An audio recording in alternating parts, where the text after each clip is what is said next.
Hey, it's JP here. I'm asked the question all the time, what is the best lens for me to buy? That's a tough question to answer, but it really isn't. There is one lens that I know that most everyone should have. You'll use it the most. It's a Swiss Army knife of lenses. That is a mid-range zoom. This is a 28 to 75 from Tamron on the Nikon Z8. That mid-range zoom covers such a great range and gives you a great quality because you can get them in 2.8, which is what this is. 2.8 gives you really shallow depth of field. It's a faster lens.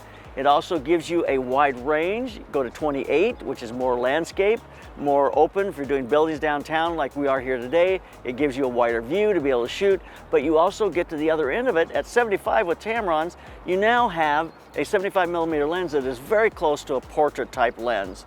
And at 2.8 gives you beautiful bokeh, becomes a great zoom to be able to use. That's the lens that I think most people should buy after they have, with their kit lens or whatever they get with their camera, a good, when I say good, I think you need to get a really good mid-range zoom.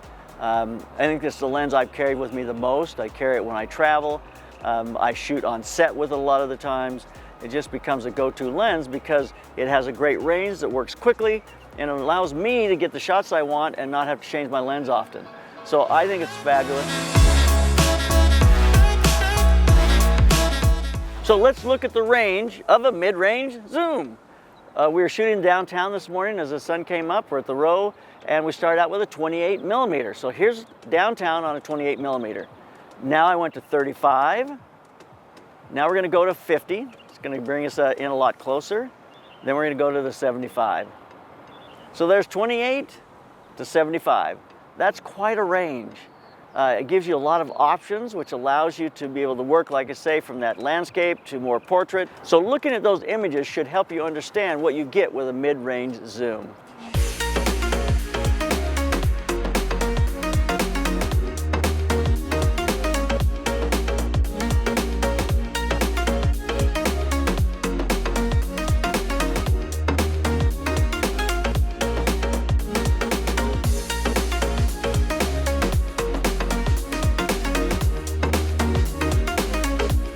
So what lens are you gonna buy? I think the Tamron 28 to 75 is a really great choice, and I'll tell you why. There's several reasons. Number one, it's at about 19 ounces, so it's slightly over a pound, so it's very lightweight and small. Tamron kind of pioneered this type of lens that is very compact and small form factor that matches that mirrorless camera. So it's very compact, has a 67mm filter size, which makes it very small. It's got 2.8 throughout, which gives you that beautiful bokeh. And also, I think what's a really important thing is it comes with the adapter on the side to be able to plug it in with USB Type-C so you can adapt this lens and really adapt it to the way you work, which really makes a lot of sense because they make a version for Sony, they make a version for Nikon now, so they have both Z-Mount and the Sony mount. And you can change the direction that it focuses when you're doing manual focus. You can change just all of the different features on the lens through their app on the computer. It also gives you a button on the side that allows you to switch between, if you want to switch from manual focus to autofocus, you can do that button, program that button to do that. You can do that also through the app. So it becomes a really go-to lens. It's under $1,000, which makes it a very reasonable entry point. If you look at a 2470 with a G Master or a Z 2470, that's a really expensive lens, almost twice or more than what you'll get for the Tamron. So there's my advice. When people ask me what lens they should get a mid-range zoom. That's the first purchase you should make. So we'll talk a little more in depth about each one of those qualities.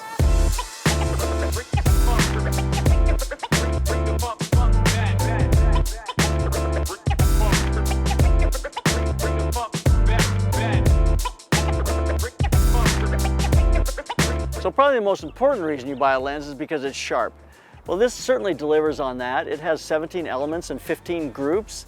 That 2.8, it's sharp throughout and into the edges. It's made for modern cameras. So I'm on the Z8 here. You look at the images, you see the sharpness in the images. It just gives you beautiful sharpness. That 2.8 gives you wonderful bokeh if you're shooting any kinds of people or portraits. So sharpness is one of the first things that makes this a great lens to purchase. It's a very sharp lens. So it is pretty impressive when you think of shooting something very close up. It's not really a macro lens, but We get about 7.1 inches from the sensor, which is the back here in the sensor. It's not from the front of the lens, so I'm right on top of this flower. At 28 millimeters, I can get a 1 to 2.7 magnification.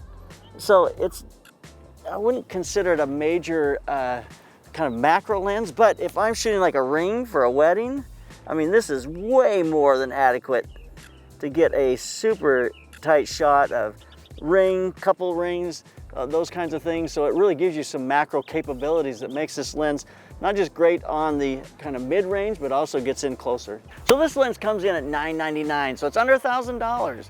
That's a great price point for what you're getting because it allows you to have money to be able to buy other lenses. If you buy a brand specific 24-70, it's going to be more than twice that price. So it really gives you the ability to have a great lens, that medium zoom, and to be able to have money to buy other lenses as well. So Tamron's 28-75 G2 comes with the VXD linear motor. This system has proved to be extremely fast. I have it in other lenses I've used. I've used it in this lens. It's very fast, right up to 2.8. It stays on your subject matter, gives you fast autofocus. Even that close focusing distance is going to give you fast autofocus, and it works really seamlessly. So the autofocus capability of this lens really matches that Z8, which is pretty impressive.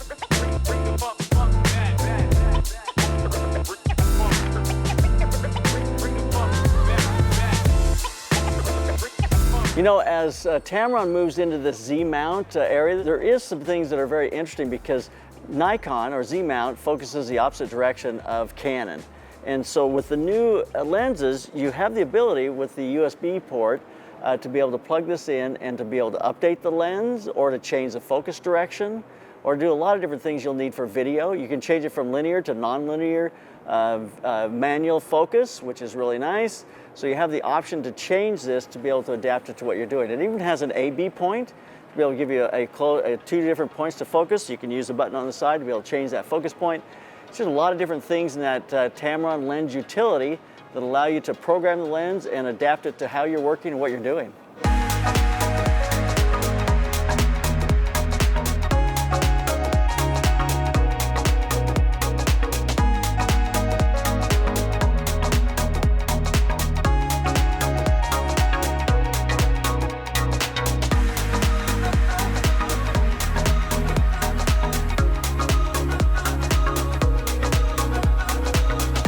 So let's wrap this up. My suggestion is, and always is for people, that the first lens you get is a mid-range zoom. So the 28-75 from Tamron, that G2 lens, is an incredible offering both for Nikon or for Sony. 24-70, you get something that's in that mid-range. It's a great walk-around lens. It's a great kind of landscape to portrait type lens. And it's a great place to start out, especially if you get a 2.8, so you give yourself that really shallow depth of field, gives you the beautiful bokeh in the background. It's a go-to for me. I find myself shooting on that lens a lot because it just kind of fits in a sweet spot to give me what I need when I'm shooting. So there's my thought. There's a look at the Tamron 28-75 on that Z8, and keep those cameras rolling, keep on cooking.